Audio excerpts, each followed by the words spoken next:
Il y a des douleurs qu'on apprend à taire, des blessures qu'on ne voit pas.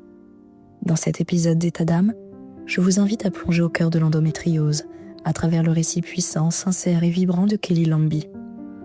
Derrière ce nom d'autrice se cache une femme passionnée, une amoureuse des mots. Depuis 2016, elle écrit des romances profondes, traversées par des émotions brutes et des sujets de société qui bousculent. Son 7e roman s'apprête à voir le jour, nourri de fragments de vie, d'observations furtives et de cette sensibilité rare qui capte l'invisible. Mais aujourd'hui, c'est une autre histoire qu'elle nous confie, celle d'un combat intime, mené dans l'ombre, face à une maladie chronique encore trop méconnue, l'endométriose. Kelly, c'est aussi une maman de 2 petites filles, une femme amoureuse depuis presque 20 ans, une romantique qui croit au grand amour et aux liens qui résistent aux tempêtes. Et justement, parmi ces tempêtes, il y a cette colocataire encombrante, celle qui s'est glissée dans sa vie dès l'adolescence, celle qui provoque des douleurs à hurler, des doutes médicaux à épuiser, des obstacles à répéter. Dans cet épisode, elle raconte tout. L'errance, les rendez-vous où on ne l'écoute pas, le corps qui crie sans être entendu, mais aussi la force qu'elle a puisée, le couple qu'elle a construit, la maternité qu'elle a conquise, et cette lumière intérieure qui, envers et contre tout, n'a jamais cessé de briller. Un témoignage bouleversant, parce que même avec l'endométriose, on peut aimer fort, créer sans cesse, donner la vie, et écrire des histoires qui touchent le cœur du monde. Excellente écoute.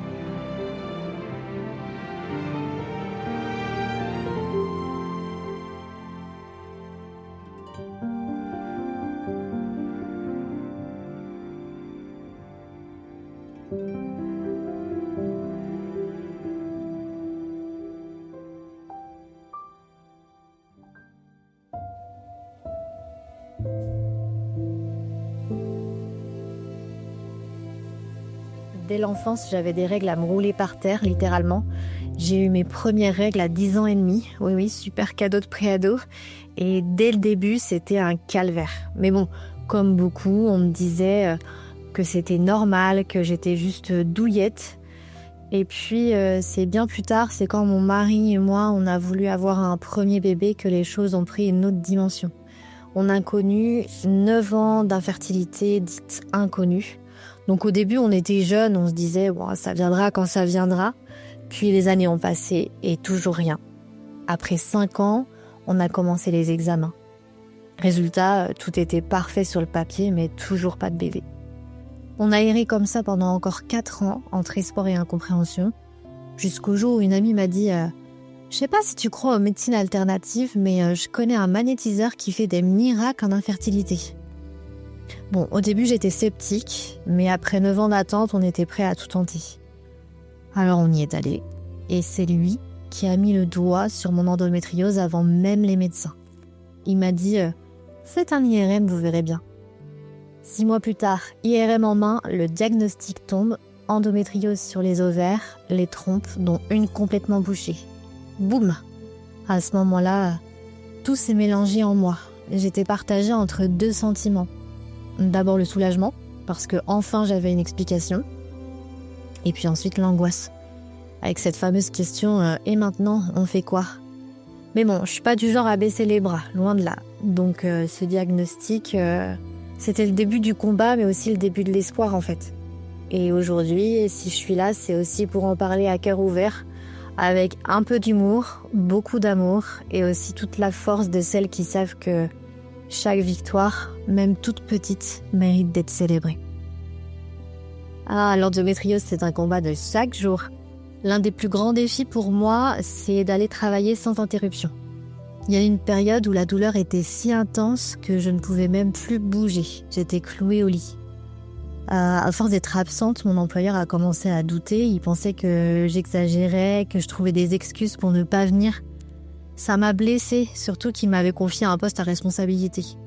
Se justifier en permanence pour une maladie invisible, c'est vraiment épuisant. Ça, c'était dans les débuts. Et puis, pour moi, il y a le regard des autres. Parce qu'en fait, l'endométriose fragilise le système immunitaire. Moi, par exemple, je tombe hyper souvent malade. J'ai parfois l'impression que même mon entourage pense que j'en fais trop, que je suis toujours, entre guillemets, malade, toujours au fond de mon lit. Un autre défi, et pas des moindres, c'est d'être maman. J'ai eu la chance d'avoir 2 filles naturellement, Et mon plus grand souhait, c'est d'être présente pour elle. Mais il y a certains jours, la douleur est si forte que je peux rien faire. Cette impuissance, ça me remplit de culpabilité. Je voudrais pouvoir tout gérer comme toutes les mamans et puis parfois, c'est mon corps qui me dit non. Il n'y a pas eu un seul déclic, mais plusieurs moments clés où j'ai décidé de reprendre le pouvoir sur ma maladie. Le premier, je pense que c'était mon diagnostic. Pendant presque 10 ans, j'ai cherché des réponses, me demandant si tout ça, c'était dans ma tête. Et puis, un jour, avec ce fameux magnétiseur, c'est lui qui a posé les mots sur ce que je vivais, avant même, encore une fois, que le corps médical ne le fasse. Il a été le premier à me dire « Je te crois ». Et ce simple fait d'être cru, enfin, ça a tout changé. Grâce au travail qu'on a fait ensemble, j'ai pu, contre toute attente, avoir mes filles avec mon mari et ça vaut vraiment tous les déclics du monde. Le deuxième, je dirais que c'était l'errance médicale. Trop de gynécologues qui n'écoutent pas, trop de traitements qu'on prescrit sans vraiment chercher à comprendre. À force d'entendre « Essayez cette pilule, ça ira sûrement mieux », j'ai compris que je devais me battre autrement. J'ai décidé de m'éloigner un peu de ce parcours médical qui, parfois, m'enfermait plus qu'il ne m'aidait. Et puis, il y a eu le plus grand des déclics, j'aurais peut-être dû commencer par celui-là d'ailleurs, l'amour. L'amour de mon mari qui se bat à mes côtés, qui ne doute jamais de moi, qui est mon pilier. L'amour de mes filles, ces miracles qui me rappellent chaque jour pourquoi je me lève et pourquoi je tiens bon. Oui, l'endométriose m'a mise à terre plus d'une fois, mais ces moments de prise de conscience m'ont permis de transformer la douleur en force. Parce que je veux pas seulement survivre à cette maladie, non. Je veux vivre pleinement.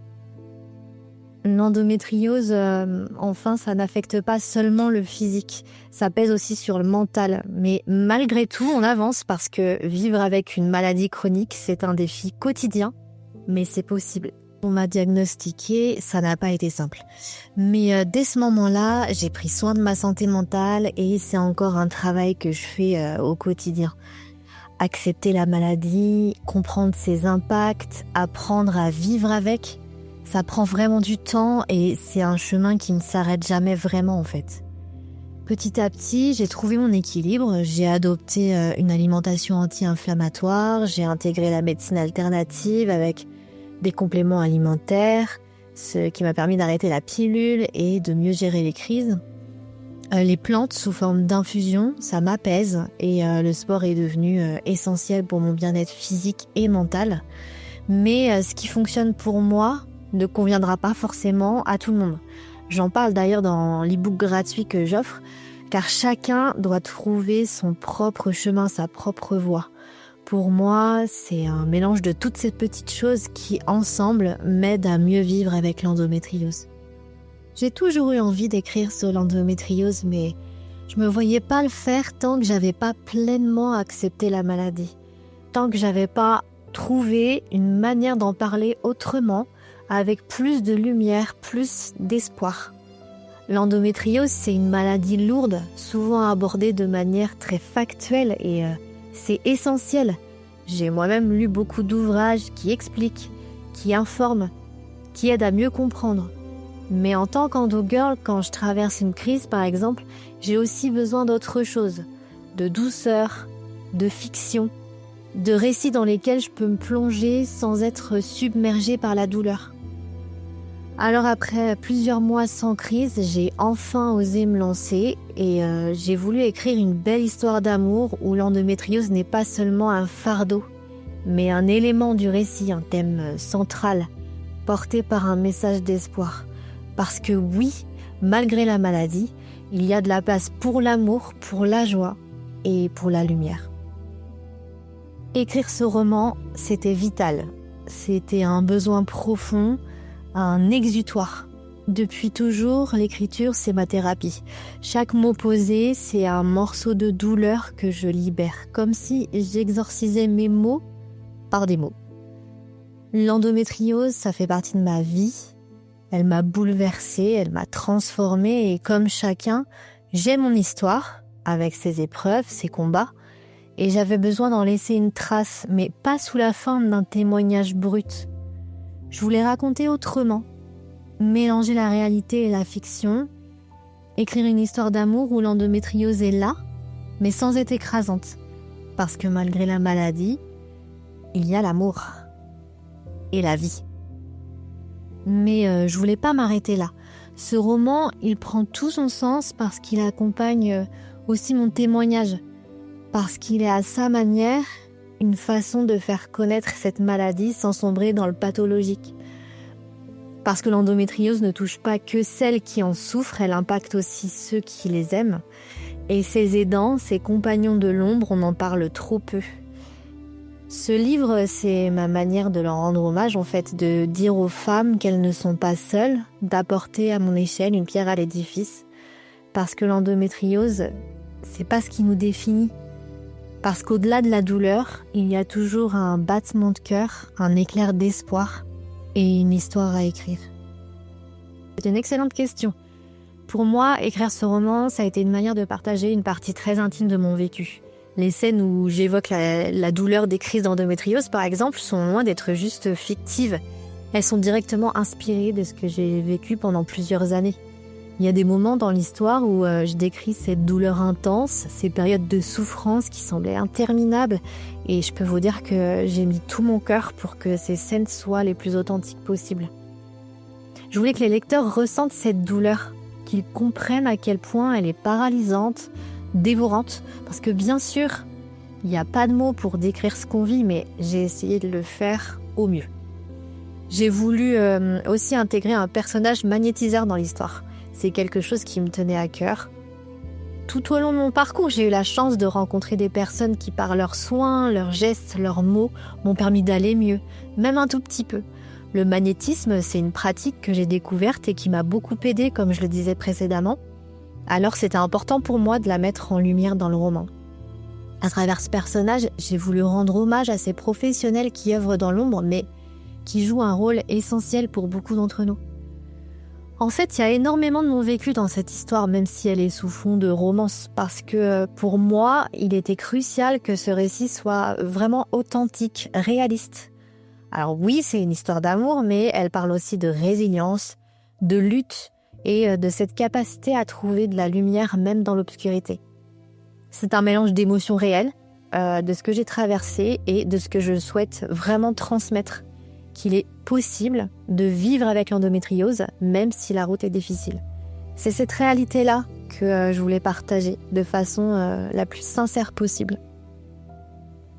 Le message que je souhaite vraiment transmettre aux femmes qui se battent contre l'endométriose, c'est un message positif, un message d'espoir. Parce que même si cette maladie est incroyablement difficile à vivre, même si elle peut parfois sembler dévorante, je veux le rappeler. C'est possible de trouver des moments de soulagement, de vivre mieux malgré tout. C'est pas facile, c'est certain, mais il y a toujours des moyens, des petites choses qui peuvent aider à alléger un peu la souffrance. Je suis bien consciente que ce qui fonctionne pour moi ne fonctionnera pas forcément pour toutes. L'endométriose, c'est une maladie complexe et chaque personne la vit différemment. C'est d'ailleurs quelque chose que j'ai pris soin de préciser dans un petit disclaimer au début de mon e-book. Mon expérience et mes astuces, bien qu'elles m'aient aidée, ne sont qu'une part de l'histoire et je tiens à souligner que chaque femme doit trouver ce qui lui correspond, ce qui l'aide à avancer à son propre rythme. Mais au-delà de ça, ce que je souhaite, c'est que chaque femme qui se reconnaît dans ce que je partage puisse sentir qu'elle n'est pas seule, encore une fois, qu'il y a une lueur au bout du tunnel. L'endométriose, ça définit pas qui on est. On est forte et c'est possible de construire des outils pour vivre avec, même si, encore une fois, la route est super longue. C'est ça le message principal que je veux transmettre, l'espoir et la résilience. Je pense que mon e-book peut aider concrètement de plusieurs manières, principalement parce qu'il est avant tout un témoignage, un partage sincère de mon propre parcours. À travers les pages, je raconte toutes mes péripéties, mes moments de doute, mais aussi mes petites victoires et les solutions qui m'ont permis de mieux gérer cette maladie au quotidien. Je parle des défis, mais aussi des stratégies que j'ai pu mettre en place pour trouver un équilibre, pour pas laisser l'endométriose diriger ma vie. C'est pas un guide médical, mais plutôt un récit qui, j'espère, pourra apporter du réconfort et de la compréhension. Je partage aussi des astuces pratiques que j'ai testées au fil des années, des conseils pour trouver un équilibre, pour améliorer son bien-être mental et physique, et surtout pour continuer à profiter pleinement de la vie malgré les obstacles. Parfois, il s'agit de petites choses qui peuvent faire une grande différence. Ajuster son alimentation, apprendre à mieux gérer la douleur ou simplement parvenir à trouver des moments de calme, des moments de répit. Mais encore une fois, ce que j'écris dans cet e-book, c'est profondément personnel. Chaque expérience d'endométriose est unique. Et c'est pour ça que je tiens vraiment à le souligner, que cet e-book ne prétend pas détenir des solutions universelles.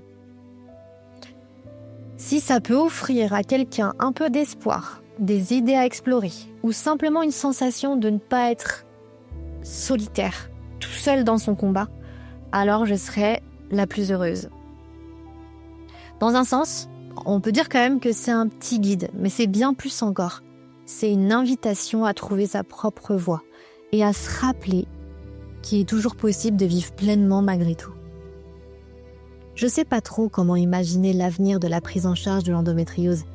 J'aimerais pouvoir dire que tout va évoluer dans le bon sens, que les choses vont s'accélérer, mais la réalité, c'est qu'on avance encore trop lentement.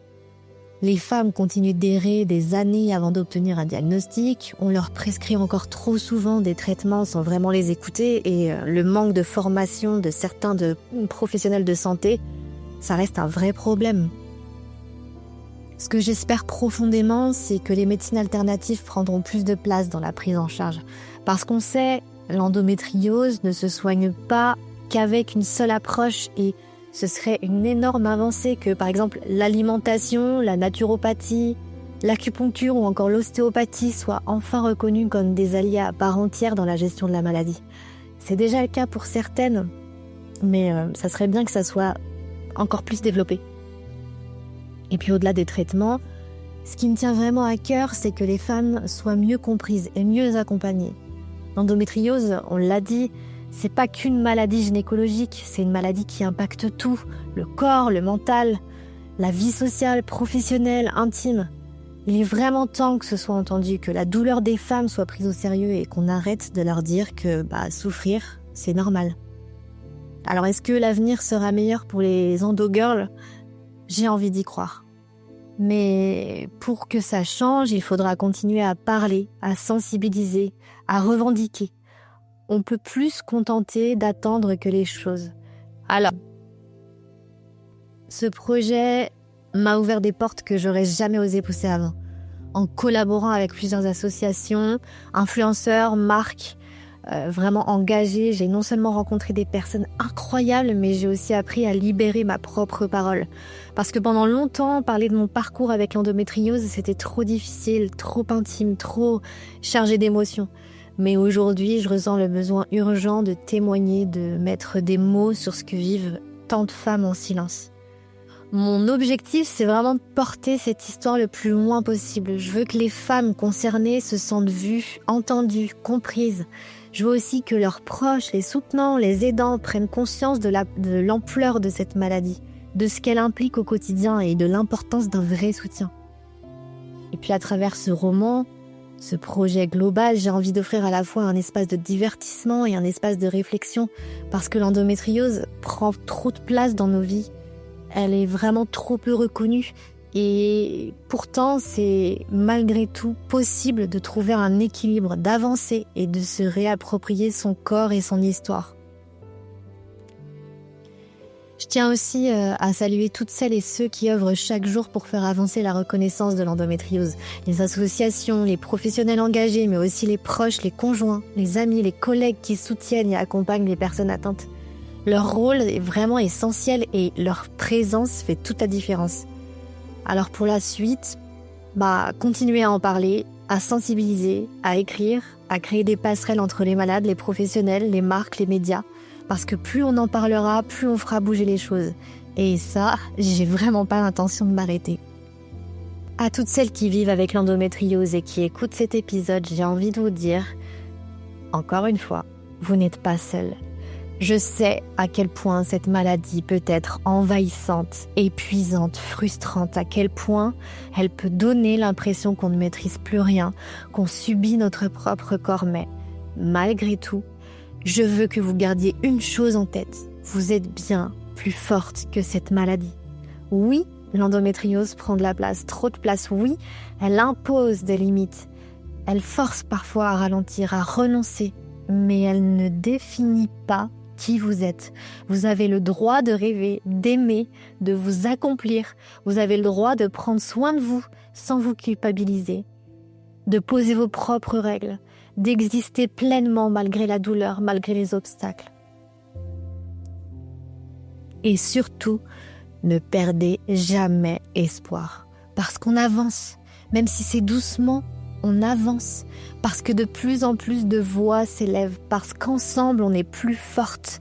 Et qu'un jour, l'endométriose ne sera plus un combat solitaire, mais une cause réellement prise en charge, reconnue et soutenue à sa juste valeur. Et puis parfois, on a juste besoin de s'évader, de souffler un peu, de penser à autre chose. Alors, si vous cherchez un peu de douceur et d'évasion cet été, mon roman 6 Stars and Love sort le 6 mai pour info. Parce que oui, même avec l'endométriose, encore une fois, on a le droit de rêver, d'aimer et de vibrer.